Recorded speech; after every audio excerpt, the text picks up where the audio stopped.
This is Fred Richani of TSC News here to recap WWE Fastlane 2018, March 11th, 2018. We actually had a WWE pay-per-view that exceeded expectations, that ended on time, and guess what? Here's a little secret. It was on the SmackDown brand. If you're new here, we cover pro wrestling news, reviews, interviews, events, and everything in between, so please consider subscribing. If you've been here before, please feel free to give this video a like, share with all your friends. We're going to be going down the card, up the card, all over the place, side to side, recapping Fastlane from top to bottom. The big news, we have not one, but two major WrestleMania matches on the SmackDown side of things confirmed. First of all, AJ Styles retained the WWE Championship. He's taken on Shinsuke Nakamura in the Dream match. Now, granted, this match did take place a couple years back at the Tokyo Dome at Wrestle Kingdom for New Japan Pro Wrestling. It was awesome, but this is a dream match for WWE fans, a majority who, well, are not New Japan Pro Wrestling fans. So I am looking forward to this one. At first, I was thinking, you know what? It'll be a great match, but man, Nakamura's in-ring, his work has been lacking lately. Maybe it's the bad storylines written by Road Dogg Brian James, who's the head writer of SmackDown. Maybe it's injuries and old age. I don't know what it is. Whatever that is, that wasn't here tonight because we opened the pay-per-view with Nakamura versus Rusev. Nakamura got the win. Hot crowd here. Very hot crowd here in Ohio. And Nakamura did get the win with the Kinshasa. The best Nakamura singles match in ages, probably since the last one he had, I think, with Orton on free TV on SmackDown. This was just a tremendous match. Really good stuff here. And this was actually took place in Columbus, Ohio. I almost said Cleveland. My bad. I don't want my Ohioans to hate on me. The Ohio crowd in Columbus at the Nationwide Arena definitely brought the energy tonight. And that was a damn good match. On the kickoff show before that, I should mention Ty Dillinger and Breezango defeated Mojo, Rawley, Benjamin, and Gable. And I believe Dillinger actually pinned Rawley, which, no disrespect to Dillinger, that shows how far Rawley has fallen, which is crazy considering he's been cutting some awesome heel promos on his cell phone, which is hilarious. I actually think that the success of his heel promo on his cell phone, which went viral, caused WWE to start doing the whole cell phone promo thing, which is now overkill, of course, because WWE has to beat something good to the ground. Although Mojo didn't use the crazy Microsoft Paint graphics. Man, let's get some comments here as I'm recapping this. Dan Foster said, I enjoyed this pay-per-view more than I thought I would. Me too, brother. Me too. Mr. Racer 1029, Randy Orton is the best. He reminded us he's one of the best tonight. And Telvin Kipapa said, awesome pay-per-view. I agree. Let's get to the next match. Randy Orton versus the glorious Bobby Roode for the United States Championship. This was also a very good match. And at first I thought, man, they're starting off a little slow. These days, wrestling's a lot more fast-paced, and while Orton's great and Roode are great individually, I don't know if they'll mesh here. It might be kind of a boring match, I was wrong. These guys gelled real well despite having very similar styles. And it's not even the fact that it's bad that they have similar styles. It's that they have similar styles that are more mat-based, not as flashy. But they had a really good match here. Lots of near falls. Crowd was hot, mainly behind Randy Orton. And at the end, Roode could not put away the Viper. He went to the second rope, went for another blockbuster neck breaker. Randy caught him with an RKO out of nowhere. I know we've seen a million RKOs out of nowhere over time, but for whatever reason, this was just awesome. Crowd reacted big. I reacted big at home. And say what you want about Randy Orton. He's been around forever. He's been doing this for a long time. He hasn't really changed much in his character in recent years, except for the fact that he's grown his hair out, which is kind of weird. I feel like he's like a conservative blogger covering a press conference with that hairstyle. So it freaks me out a little bit. I feel like he's like some correspondent on CNN. I'd like to see him shave his head again. I feel like he'd look a little bit younger, too, if he shaved his head. Seriously, he's looked older lately. All that being said, and all joking aside, this dude put on a damn good performance with Bobby Roode. He pinned Bobby Roode 1, 2, 3, and for the first time in his career, he is the new WWE United States Champion.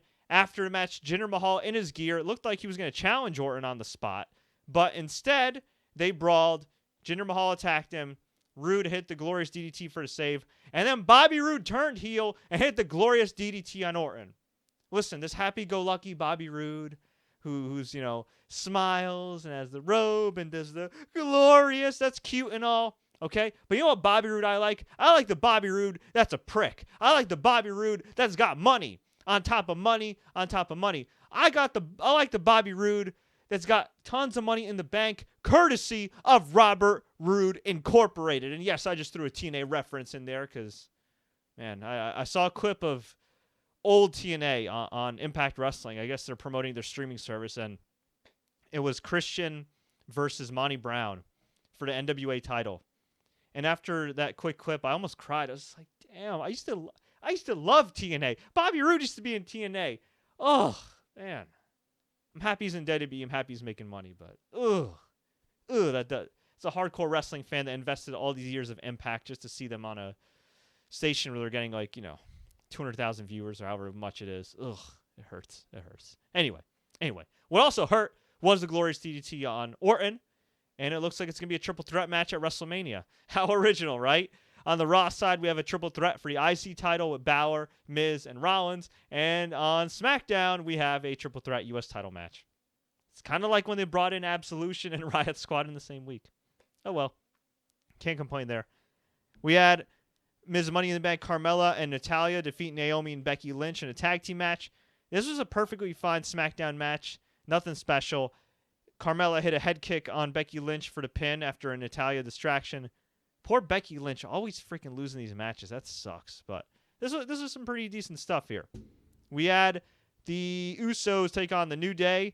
Very good match while it lasted.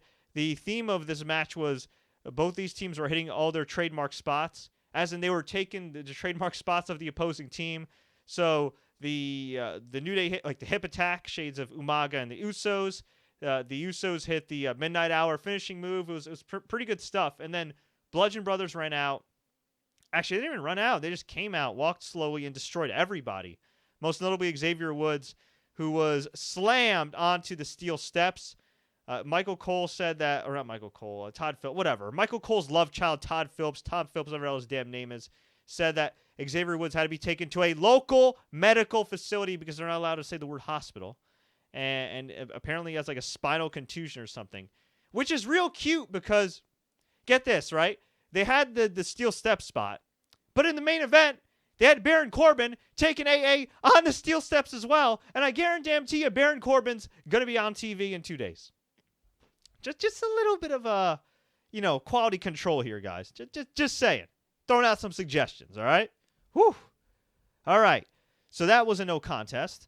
We had AJ Styles backstage be interviewed by Renee Young. He says he's going to win the match tonight. Shinsuke confronted him, and he told Shinsuke essentially to shut up and that he's going to beat him at WrestleMania. We had the SmackDown Women's title match. Charlotte Flair beat Ruby Riott. Really good stuff.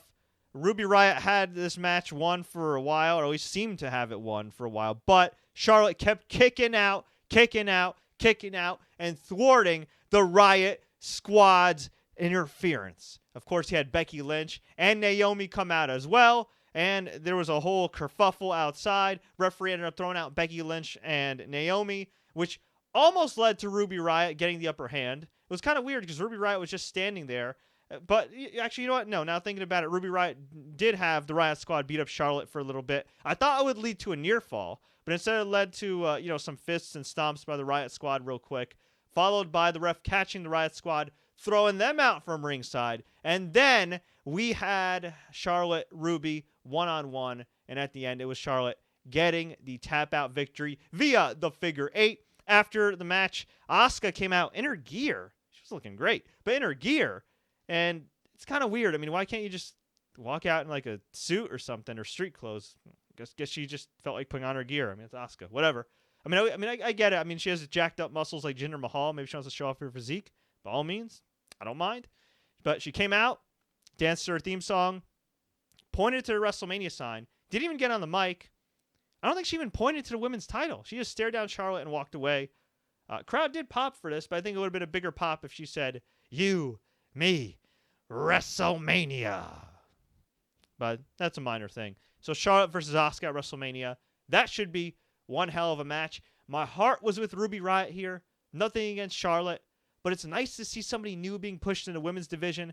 That's not just some good-looking blonde. And look, Alexa and Charlotte are ridiculously talented. Alexa Bliss is a great promo, getting better in the ring. Charlotte's damn good in the ring, even though they give her the most monotonous promos of all time on SmackDown, even though she is the daughter of the most charismatic wrestler in the universe, the Nature Boy, Ric Flair. Okay? I got nothing against him personally.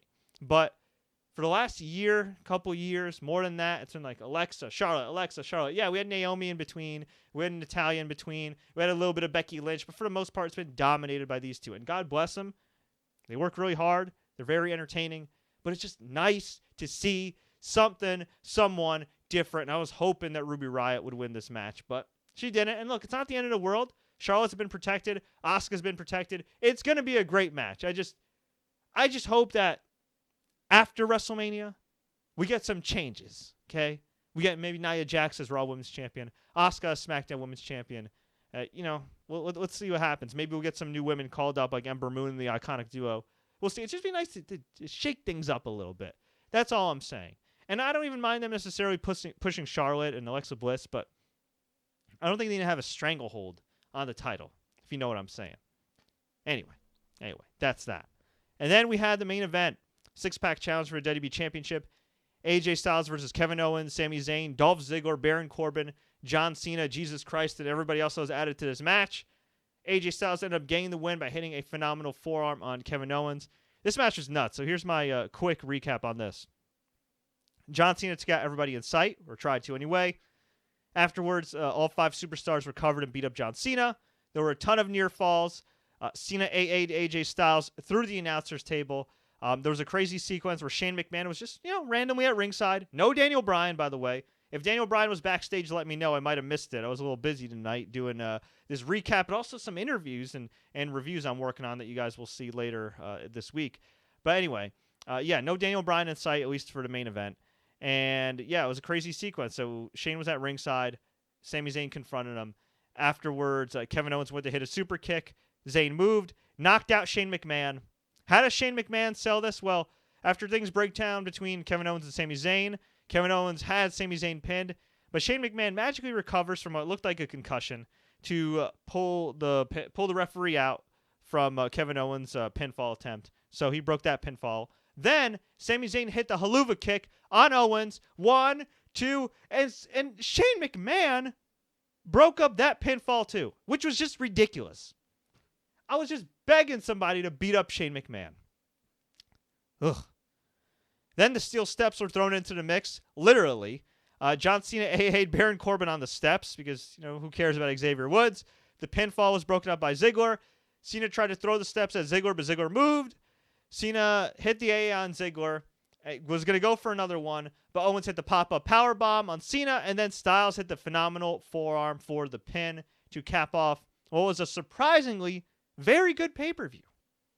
Lame finish in a tag title match aside, this was a pretty damn good pay-per-view by the low SmackDown standards. AJ Styles, once again, is the real MVP. And of course, at WrestleMania, at the moment, it is confirmed Styles versus Nakamura, Lesnar versus Reigns, Asuka versus Charlotte, Ronda Rousey and Kurt Angle versus Triple H and Stephanie McMahon, Balor versus Miz versus Rollins, and I'm sure we'll likely get some pathway to Nia Jax versus Alexa Bliss.